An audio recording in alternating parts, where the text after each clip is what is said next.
welcome back to Strip to the Soul, the podcast where we explore inner work, self-love, and everything it means to be a woman in today's world. So if it's your first time here, thank you so much. My name is Jade, and I'm just so grateful you're here today. And today we are diving into a topic that I have not discussed yet on the podcast, but is something that has shaped my journey in ways I could have never imagined. And it comes down to vulnerability. Specifically, how embracing our raw, unfiltered emotions can actually lead us to deeper self-awareness and healing, which helps us grow in the long run. And I'm not going to sugarcoat this one today. This episode is deeply personal. Ironically, it's about vulnerability, and I have to be extremely vulnerable. And I want to talk about walking away from the life that I had carefully built in London, hitting rock bottom and getting my heart broken again and again, and going through some gruelling, soul-shaking plant medicine ceremonies and healing sessions living out here in Bali. And yet somehow I am sitting here today and sharing this with you, so I do believe it was all worth it. But that's what vulnerability does. It cracks us open and forces us to face what we're running from. And eventually, if we let it, it rebuilds us into something stronger and helps us become free. So I want to start at the beginning of this podcast. Like I said, it was very vulnerable. But for me, I spent years building a life in London, and on paper, it looked like everything I'd wanted. But deep down, I knew it wasn't right. I had the apartment, I was in a relationship, I had a career that was growing, and I was being invited to all these events and PR gifts, and it was incredible. But deep inside, I felt this ache and this disconnection from myself that no amount of nights out or achievements or even a relationship could fill.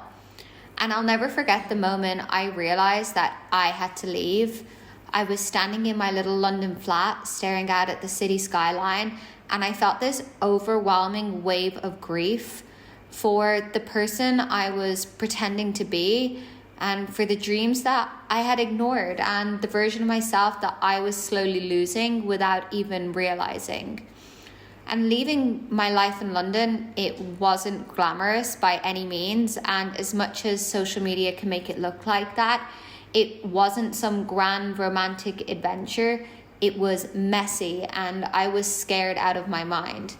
I felt like a failure for walking away from a life that so many people would have killed to have. But I also knew in my soul that if I stayed, I would suffocate and resent the life that I was living. And sometimes walking away is the bravest thing that we can do. It's this quiet rebellion against the life we've outgrown, even when it might look great on the outside. So I wish I could tell you that leaving life in London instantly led to happiness, but the truth is it didn't. It led me to rock bottom. I found myself in this space where everything I thought I knew about myself was crumbling, like my identity, my purpose, my relationship. Everything fell apart around me. And the hardest thing, I had to face myself and the version of me that wasn't performing or wasn't striving and also wasn't pretending. And I went through grief as I grieved my old self. And the really difficult part was I didn't know what was next, and I didn't know what the future looked like. So I could no longer identify with my old self and my old life and my old way of being, yet I hadn't discovered who I was yet to become. And then I went through heartbreak that left me questioning if I'd ever even love myself again years later. It wasn't just one man, it was the same pattern repeating itself over and over. This man who couldn't love me the way I needed to be loved. And if I'm being honest, I couldn't love myself in the way that I needed to be loved. And when I was choosing these men, I was actually telling myself that I wasn't worth being chosen. And so through heartbreak, I was discovering myself and meeting myself at this rock bottom. And rock bottom is terrifying, but it's also where we are stripped down to the core of who we are because we've got nothing left but ourselves. And in that raw, vulnerable state, we have a choice. And that's what I deeply realized through grieving old versions of myself and also heartbreak. And the choice is to stay broken or start rebuilding. As I started to rebuild my life, it wasn't easy by any means. Like when I, had to jump into the unknown and start to make choices, and I didn't have the answers of how things were gonna, turn out. I just had to trust and know that when I showed up and I chose a different, path, or I said no to the thing that I knew wasn't in alignment for me, I was saying yes to something greater. And rebuilding isn't easy, and starting from scratch isn't easy. Like I said yes to things I didn't fully understand, like plant medicine ceremonies and healing sessions that truly ripped me apart in ways that maybe I wasn't prepared for, but I guess my soul wanted to walk down that path and my mind was curious. And a part of me did want to heal. A part of me wanted to break free from this pattern of going after avoidant men that weren't choosing me, or abandoning myself in ways that I didn't even see until I had gone through it and come out of the other side. And sometimes you do have to go through the hard lessons to really discover your worth and discover what's important to you and what you're no longer going to stand for. And ultimately that comes down to us and to you. And it's the same with walking away from a situation or a life. It takes courage to say no more. This isn't who I am. This isn't what I want. And there's a far more beautiful life waiting for you at the other side. And for me, really seeing the depths of some of my choices and seeing, the not so nice parts of myself and decisions I had made through these ceremonies. Like plant medicine is often romanticized, but let me tell you, it is truly not for the faint of heart like any healing work. It's not this magical one night fix, I guess. It's gruelling, and it drags your deepest pains to the surface and forces you to sit with it and to feel it and then to purge it. And you're never the same person walking out when you walked in. And as wonderful as that may sound, it crumbles your ego and your identity. And there was this one ceremony I'll never forget. I thought I was going to heal my heartbreak. That's the intention I went in with. But instead, I found myself reliving moments from my childhood and things I had buried so deep, and I didn't even remember these things existed. And maybe this was, the medicine showing me how these things from my childhood or past relationships or traumas were actually playing out in my current reality and timeline. And the only way to heal these things is to choose differently. And that choice comes down to us, and us saying to ourselves, I'm changing this. I'm no longer doing this. I want something different. And I remember I sobbed, which it felt like I was sobbing from the deepest parts of me, and I screamed. And then when I thought I had nothing left, I had to surrender to the healing and to this new version of me and to the life that I wanted to live. And that's the thing about healing and, choosing a new life for yourself or letting go of the old. It does demand surrender, and it demands you that you stop fighting your pain and instead that you let it go and you stop choosing it, because we get stuck in cycles of repeating patterns and contributing to the pain that we're experiencing in life, because in ways that we don't want to look, we are actually unconsciously choosing that and allowing that pain into our life versus saying enough is enough and walking away.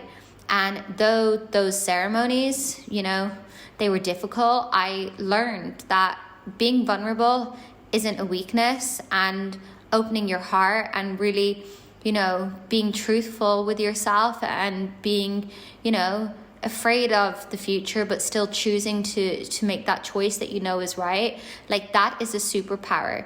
It's the bridge between who we are and who we're becoming.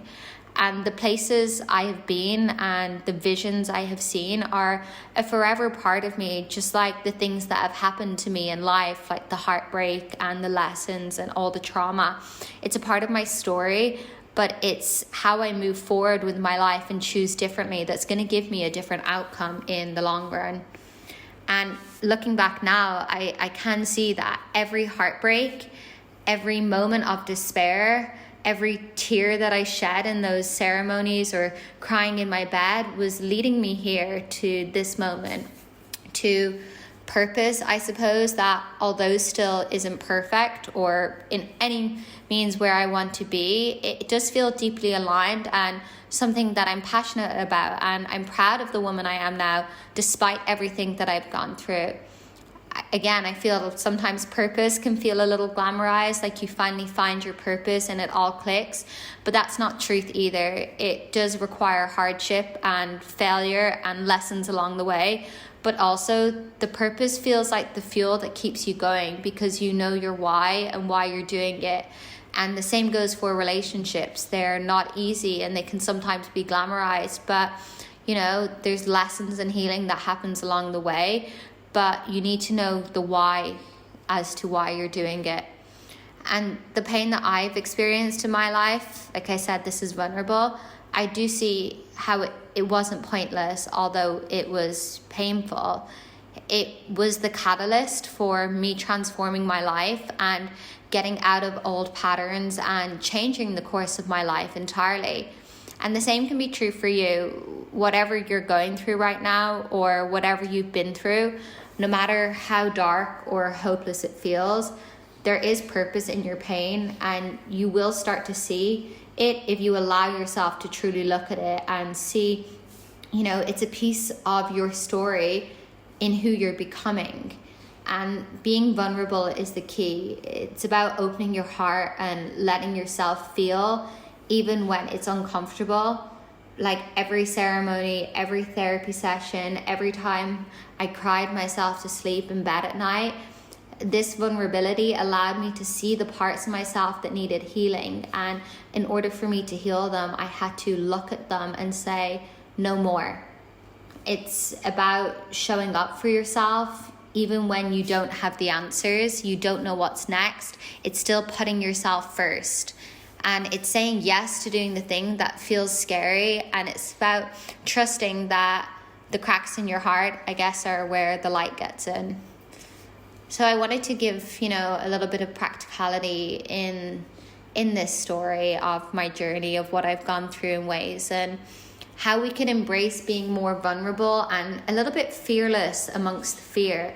I think that's the big thing. We're so afraid of what could happen or of a certain outcome that we're afraid to make a choice. And so first, I would say feel everything. Stop numbing yourself and let yourself feel the anger and the sadness and the grief, and not pretend that they don't matter, because these emotions are messengers and they're guiding you to where needs to be healed. Another thing would be honest with yourself. So what are you actually running from? What truths are you avoiding? And sitting with these questions, even when they're uncomfortable, if you can sit down with yourself and be really honest, like, what are you actually so afraid of and why are you so afraid of it? The next thing would be to trust the process, because healing isn't linear. Healing heartbreak, healing past traumas, it's messy and it's hard, but every step you take towards showing up for yourself and being vulnerable is a step towards the freedom. And often the freedom we seek is because we're the ones who are keeping ourselves, you know, closed off, or not opening our hearts, or not, you know, being honest. And, you know, to feel free and really feel like you put yourself first, this comes just, you know, through taking that step and being vulnerable and not knowing what's going to come next. And then finally, I would say, ask yourself, what is this teaching me, and how can I use this experience to grow as a person? And often the lesson, I think the teacher, is to choose yourself and to put yourself first and to show up for yourself and give yourself the love that you give to others, and prioritize yourself the way that you prioritize others. And that comes down to asking yourself what it is you truly want. And when you know what that is, you don't deviate. You stick on that path, because that's the path that's leading you to the life that you want. And I know this isn't easy. Vulnerability is terrifying, because it requires us to strip away the armor and let people see us as we are, and that's messy and imperfect and also human, and we want to come across as strong and like we don't care.